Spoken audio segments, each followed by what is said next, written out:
রাতের বেলা যে ব্যক্তি সূরা বাকারার শেষের 3টা আয়াত পড়বে, নবী সাল্লাল্লাহু আলাইহি ওয়াসাল্লাম বলেছেন সারা রাত নফল নামাজের নেকি পাবে ইনশাআল্লাহ।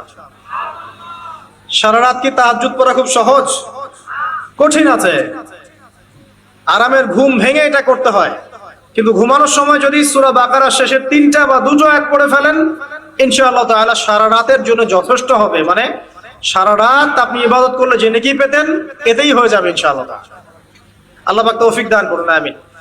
তারপর 5 সূরা আলে ইমরানের শেষের 10 আয়াত পারবেন ইনশাআল্লাহ। তারপর 6 সূরা কাহাফের প্রথম 10 শেষ 10। সূরা কাহাফের প্রথম 10 শেষ 10। পৃথিবী এখন যেমন দেখছেন এমন থাকবে না সব সময়, আস্তে আস্তে সিচুয়েশন চেঞ্জ হবে এবং হতে হতে এমন একটা পর্যায়ে যাবে, সভ্যতা শুরু হয়েছিল ওই আদম আলাইহিস সালামকে দিয়ে, এখন সভ্যতা শেষ হবে ঈসা ইবনে মারিয়ামের হাতে। সভ্যতা শুরু হয়েছে একজন নবী দ্বারা, শেষও হবে একজন নবী দ্বারা। আমরা এখনকার সমাজ বিজ্ঞান বইগুলোতে পড়ি না, সভ্যতা শুরু হয়েছে গ্রিকদের দ্বারা, রোমকদের দ্বারা, পড়েন নাই? এই কথাগুলো পরিপূর্ণ সত্য নয়। সভ্যতার একটা অংশে তারা এসেছে ঠিকই, শুরু ওদের দ্বারা হয়নি।